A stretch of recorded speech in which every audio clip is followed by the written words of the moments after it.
Welcome back. Last time we learned what limits are, and we saw them graphically, numerically, and intuitively. Today we're going to learn how to actually calculate them algebraically. No more guessing from tables or graphs. We're going to develop systematic techniques. Think of it this way. If someone asks you what's 2 plus 2, you don't need to count on your fingers. You know that it's 4.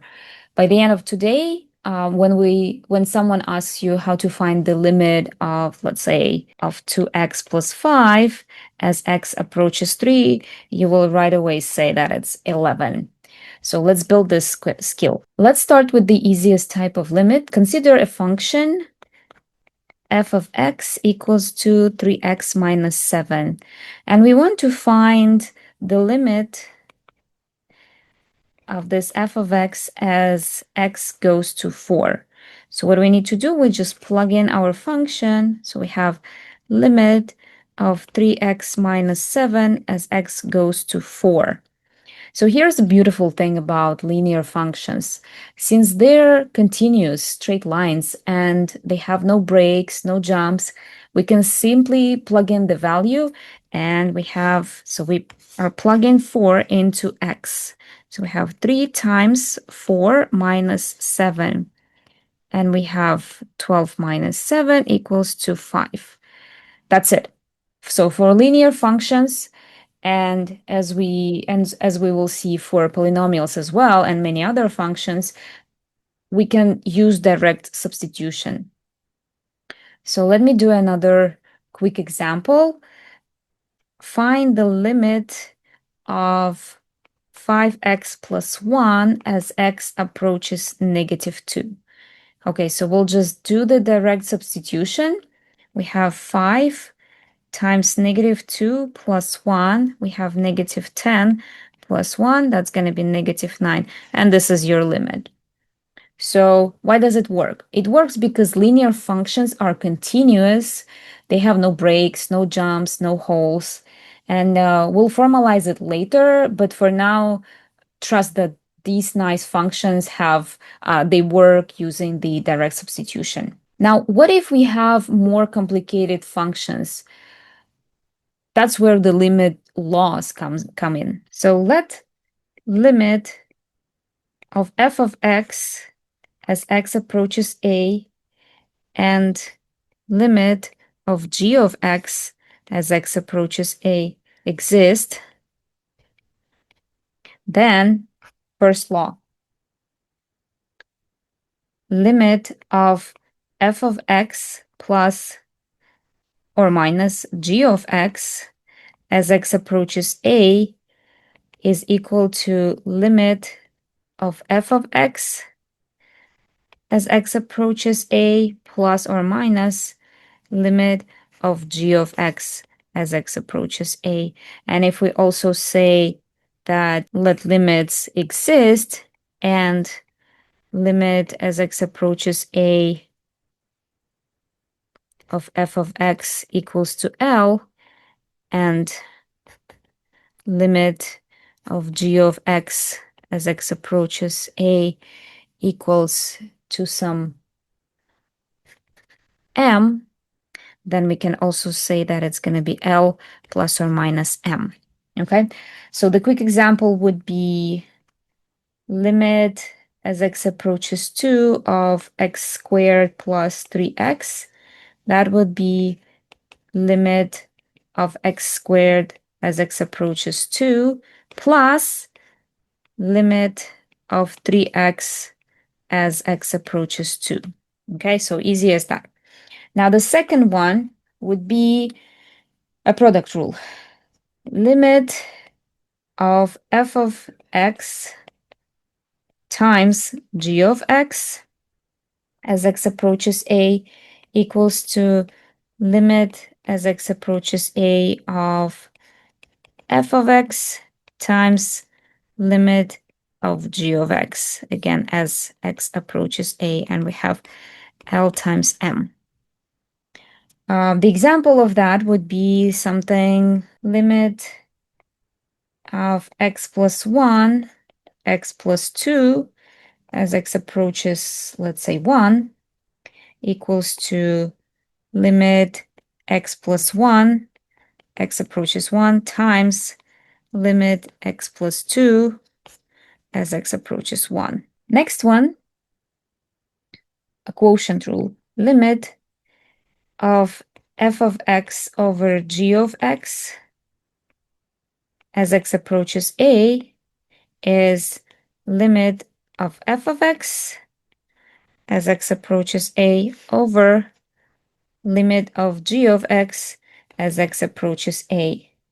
And the example of that would be something like limit of 2x squared over 3x minus 2 as x approaches 2. So we would have limit of 2x squared, x approaches 2, divided by limit of 3x minus 2 as x approaches 2. Then number 4, that would be the constant multiple law. Limit as x approaches a of c times f of x is the same thing as c times limit of f of x as x approaches a. So the example of that would be, as we saw before, limit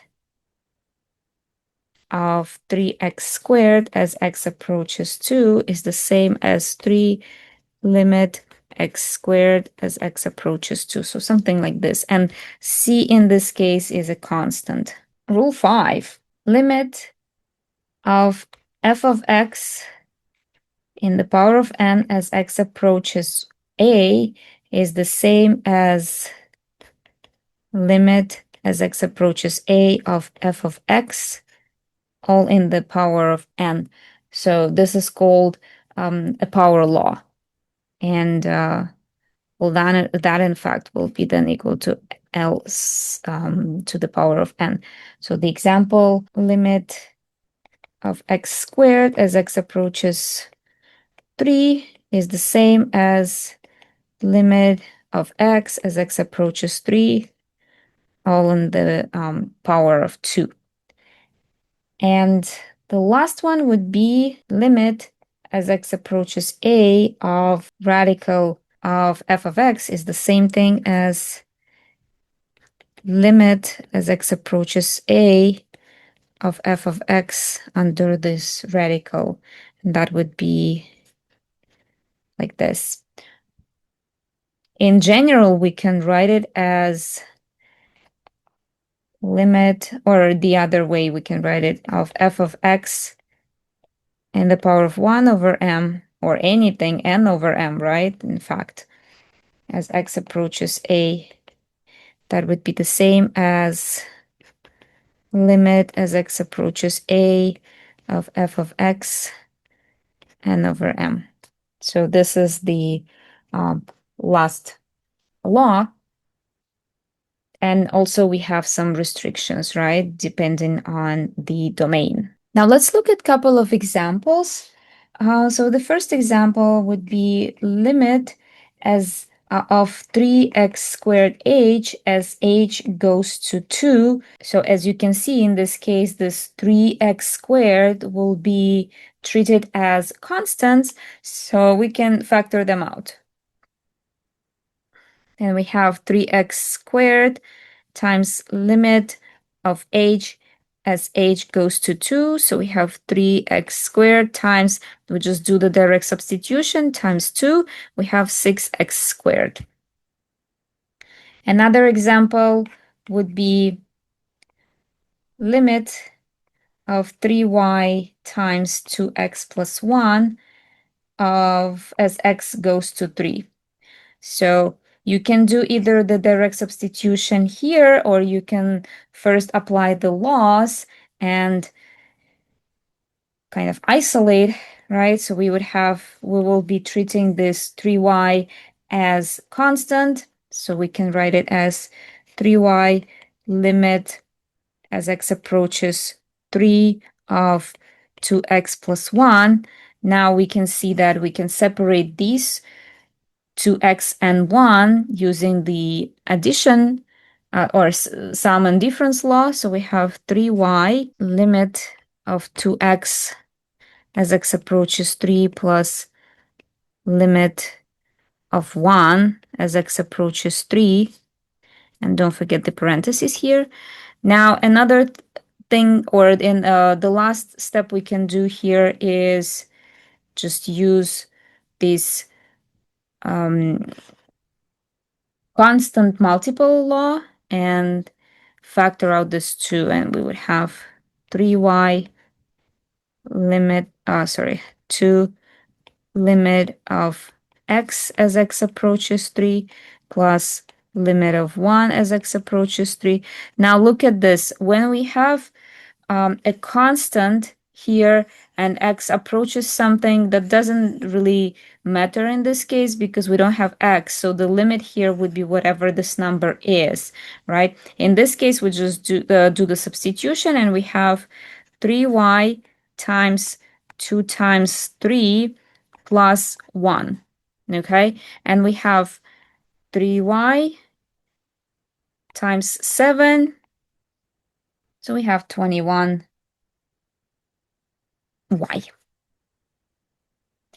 Now, an important thing that you need to keep in mind is limit of a constant as x approaches another number a is just this c. So this is this case when we have 1 as a constant and our x approaches something else, right? We still have the limit would be this function y, because if you look at the graph, let's say we have and as we had before, limit of 1 as x approaches 0, for example. So we say that it's going to be 1. So let's look at the graph. So we have y equals to 1. So this is 1. This is negative 1. 1, 2, negative 1, negative 2. So this is my x-axis. This is my y-axis. So the function itself is this horizontal line, y equals to 1. And no matter from what side we approach 0 on the x-axis, our y will always be 1, right? So for a constant function, it's going to be always that constant. So that's no matter what x we are approaching, if we're approaching, let's say, not 0, but let's say 2, it's still going to be 1. Okay. So just to summarize our laws, I'll put them right here. You can pause the video and look for yourself what all of these laws are. And let's continue with the example. So next example is find the limit as x approaches 3 of x squared plus 4x minus 2. So as you can see, this is a polynomial. So let me show you how to use the laws step by step. We have limit of x squared as x approaches 3 plus limit of 2x as x approaches 3, and then minus limit of 2 as x approaches 3, right? So we were using this sum and difference law right here. And now, as you can see, we can still do something with this x squared and 4x. So for x squared, we will be applying this power law, and for this 4x, we will be applying constant multiple law, and we will have limit of x as x approaches 3 squared plus 4 limit of x as x approaches 3. And for this one, as we said before, that's going to be just a constant, no matter from to what value we're approaching to for the x, that would be still 2. So now we can just use the direct substitution and evaluate. And we have 3 squared plus 4 times 3 minus 2, which will be 9 plus 12 minus 2, which is 19. Or you can directly substitute it here and solve the same way. So we would have limit as x approaches 3 of x squared plus 4x minus 2. We have 3 squared plus 4 times 3 minus 2, and still the same 19. So you can use this way as well. So for polynomials, we can always use just the substitution. Now let me show you another example. Find limit as x approaches 2 of x squared plus 3x over x plus 5. First, check if we can use direct substitution. So denominator is at x equals to 2 is going to be 2 plus 5, 7, which is not equal to 0, so we are fine. So let's continue on. We can use that just the direct substitution. 2 squared plus 3 times 2 over 2 plus 5 is going to be 4 plus 6 over 7, which is 10 over 7, and this is our limit. Now let's look at another example. Limit as x approaches 1 of f of x equals to 4, and limit of g of x as x approaches 1 equals to negative 2. Find limit as x approaches 1 of 3f of x minus g of x squared. Okay, so this time we're not given the functions themselves, but we're given the limits that those functions have at x equals to 1 or approaching 1. So in this case, we will just substitute the values into the expression, but first we need to simplify this expression, this full expression into the form where we can directly plug it in, right? So we will use the power law first. Oh, actually there is a square outside like this. Okay, so first we will use the power law. So we have limit of 3 f of x minus g of x as x goes to 1, that's all squared. Now we can use the difference law and constant multiple, so we can factor, I think I forgot another, yes. We can factor out this 3 and separate them, right? So we will have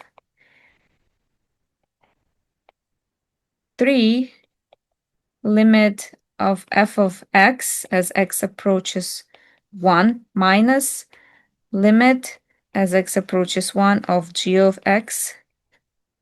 That is all squared. So now, as you can see, we can directly substitute our values, and we would have 3 times, what is the limit of f of x as x approaches 1? That's 4 times 4 minus the limit of g of x as x approaches 1 is negative 2. So minus negative 2, and that is all squared. And we have 12 plus 2 squared. That's going to be just 14 squared, which is 196. See how powerful these laws are. They let us break complex limits into simple pieces. Now comes the interesting part. What happens when direct substitution doesn't work, when it gives us something like 0 over 0? This is called an indeterminate form, and we need special techniques for that. So let's look at the example.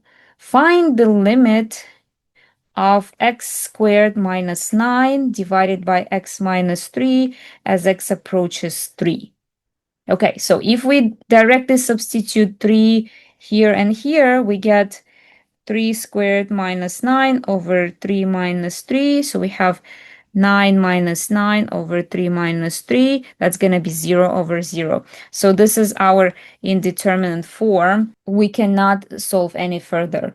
But watch what we can do. Limit as x approaches 3 of x squared minus 9 over x minus 3.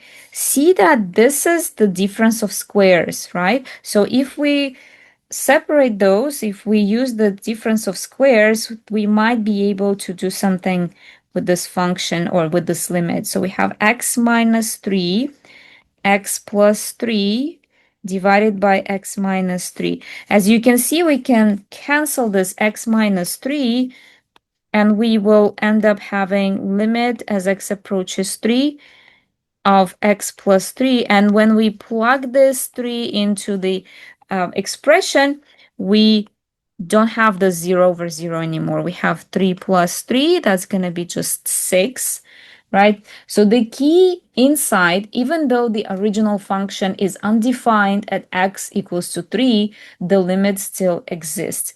It's the same thing as we had the last time an example when we had a line, but it had a hole in it, right? So at this point, f of a, so the line is undefined at the point A, but as we approach this A from left and right, the limit exists. So this is exactly the case we have here, okay? So when we approach 3, it's undefined, but the limit exists. We are getting very, very close to 6, but it's undefined at this 3. We have a hole here. So the point 3, comma 6, it doesn't exist, but we are approaching this point. Now, a small piece of warning. Let me show you an example. Limit of x squared minus x minus 6 over x plus 2 as x approaches negative 2. So as you can see, if we plug in the value of negative 2 everywhere we see x, we have negative 2 squared minus negative 2 minus 6 over negative 2 plus 2. We get 0 over 0 in determinant form. So that means that we need to do something about it, right? We need to simplify this expression so that we can find the limit, right? In this case, when you have 0 over 0, limit exists, but you just need to do some manipulations to see what this limit actually is. Now, you can use a table, but table is not the best option in this case. Table is a bulletproof way. It will always work, but it's not the best way to find the limits. So we are learning to find it analytically. So let's use some algebra. So you see that we can simplify this one as limit as x approaches negative 2. So this one can be, the numerator can be broken down into x minus 3 and x plus 2 over x plus 2. And as you can see, this x plus 2 can be canceled, and we have limit of x minus 3 as x approaches negative 2. And we have, now we can do the direct substitution, and we have negative 2 minus 3, which is negative 5. So even though the function is undefined at negative 2, it is approaching negative 5. So this is your limit, and you can check that using the left and right sided limit in this case, or the table, or graphically. If we have limit of the same function x squared minus x minus 6 over x plus 2, and in this case, x approaches, let's say, 0, right? You always start with the substitution. You don't just say, oh, okay, probably I'll need to use some manipulations because it might be 0 over 0. Always try to substitute first and see if you need to do any manipulations in the first place. So we have 0 squared minus 0 minus 6 over 0 plus 2, which will be negative 6 over 2, which is just negative 3. So limit exists here, and also the function is defined, but we don't really care about that. But in this case, just simple substitution first time works well, and we don't need to do any manipulation. So always check the direct substitution first, and then if you get to this indeterminate form, then start manipulating the expression. Okay, let me give you another example where we will need to do some other manipulations. Okay, so this would be an example using the conjugate method. So we need to find limit as x approaches 4 of square root of x minus 2 over x minus 4. So we first start with the direct substitution. So we have square root of 4 minus 2 over 4 minus 4. We get 0 over 0, so this is our indeterminate form. So once we confirm that, we need to start doing some manipulations. Now, here's the trick. You need to multiply by the conjugate. So we have square root of x minus 2 over x minus 4. What would be the conjugate of this function? That would be square root of x plus 2, right? And we need to multiply top and bottom by this x squared over square root of x plus 2 on the top and bottom. So let me add my limit. X approaches 4.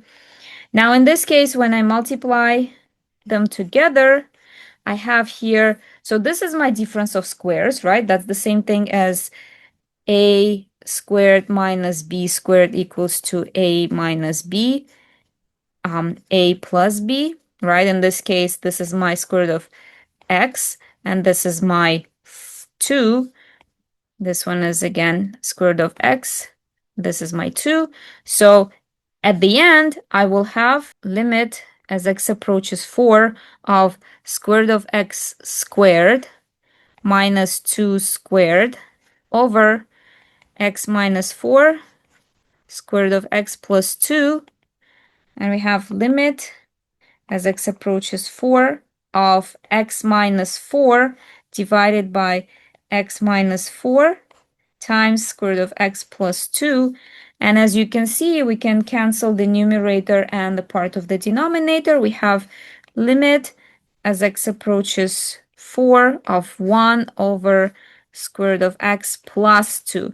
And now when we get to this point, you need to try to make a substitution and see if that would be a defined, if you can find the limit this way. And so we have 1 over square root of 4 plus 2, which is 1 over 2 plus 2, which is 1 over 4. And this is your limit. Remember, when you see a square root in a 0 over 0 form, think conjugate. Usually that works. Now let me remind you a couple of other formulas that would be helpful to remember. So we have a cubed minus b cubed. So this is my a minus b times a squared plus ab plus b squared. Remember the mnemonic SOAP, right? So S is same, O opposite, and this one is always positive. We had negative here, so now we have same, opposite, always positive. And when we have a cubed plus b cubed, what do we have? A, there was positive, so now same, so that's going to be positive. And then a squared next right here would be, since it was positive, now it's going to be opposite. So here we have negative ab, and the last one is always positive, so it's going to be plus b squared. So please remember these two formulas as well. Let me show you an example of how we can find the limit using these formulas. So let's say we have an example limit as x approaches a of x cubed minus a cubed over x minus a. Okay, so using the direct substitution, we will get a cubed minus a cubed over a minus a, which gives us 0 over 0. So this is my indeterminate form.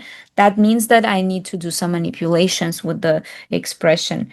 So I have limit of as x approaches a. Now look at this x cubed minus a cubed. This is the same as the formula we just saw. So let me write this x cubed minus a cubed as these two factors. So I have x minus a times x squared plus x a plus a squared. And then I divide it by the denominator, x minus a. And as you can see, we can cancel this x minus a, and we will have limit as x approaches a of x squared plus xa plus a squared. And now we can do the direct substitution. We would have a squared plus a times a plus a squared, which gives me a squared plus a squared plus a squared. So there are three of them, and thus I have 3a squared in this case. Okay, so this is how we can use these formulas. Now, sometimes we encounter functions that oscillate wildly, as we saw before, making direct calculations impossible. So that's where we usually use the squeeze theorem. If f of x is smaller than or equal to g of x, which is smaller than or equal to h of x, for all x near a, except possibly at a, and if limit of f of x as x approaches a and limit of h of x as x approaches a both are equal to L, then the limit of g of x, the function that is in between as x approaches a, is also going to be equal to L. All right, so let's look visually what's happening in this case. So let's say we have g of x, and we don't know what is its limit right here. So let's say it's undefined, the function is undefined at this a, or something is happening there, maybe it oscillates a lot. And we also might have a function that we know a limit of. So let's say this is my h of x, and this is my f of x. Okay, so let's say we know that the limit of h of x at a, or as x approaches a, is equal to L.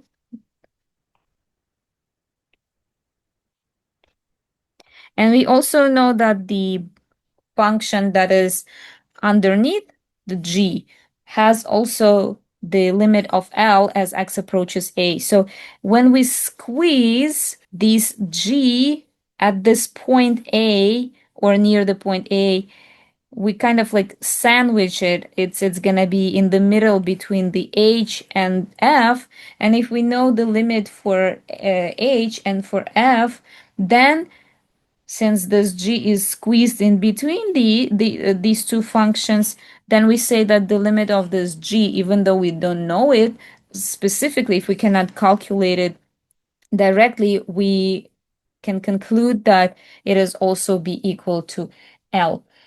So think of it like this. If you're squeezed between two people heading to the same destination, you have no choice but to go there as well with them, right?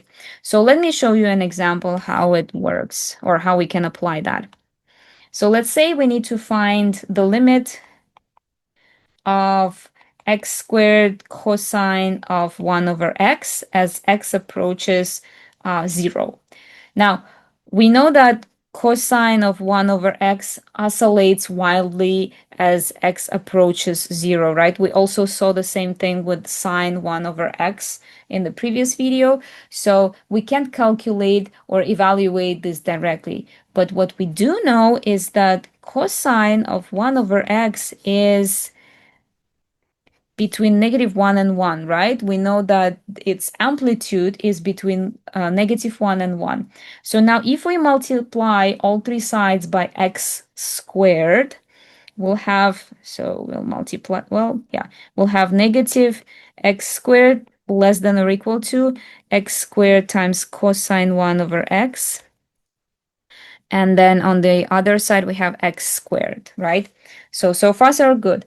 Now, if we apply limits to all these three sides, what we get is limit of negative x squared as x approaches 0 less than or equal to limit as x approaches 0 of x squared cosine 1 over x less than or equal to limit as x approaches 0 of x squared, right? So this is the function or the limit that we're interested in.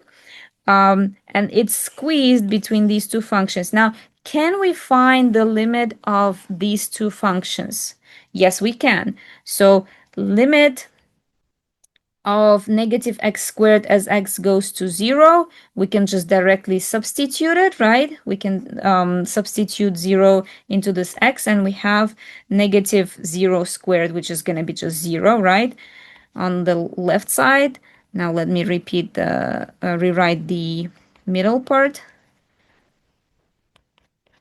And then on the right side, if we substitute directly 0 into our limit, we have 0 squared, which is also going to be 0. So as you can see, our function or our limit is squeezed between two zeros. So we can say that by the squeeze theorem, we can conclude that the limit of x squared times cosine 1 over x as x approaches 0 is in fact equal to 0 because it's squeezed between these two zeros, or between two functions that have a limit of 0 as x approaches 0, right? So the oscillating function got squeezed to this 0. All right, so to recap, let's create a decision tree for finding limits. So first, we need to try direct substitution. If it works, great. Yeah. So if we get the number, then we're done. If we don't get the number and a function is oscillating, try squeeze theorem. Okay. Now, if it doesn't work,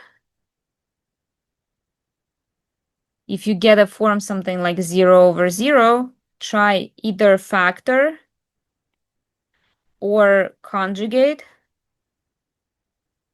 or simplify.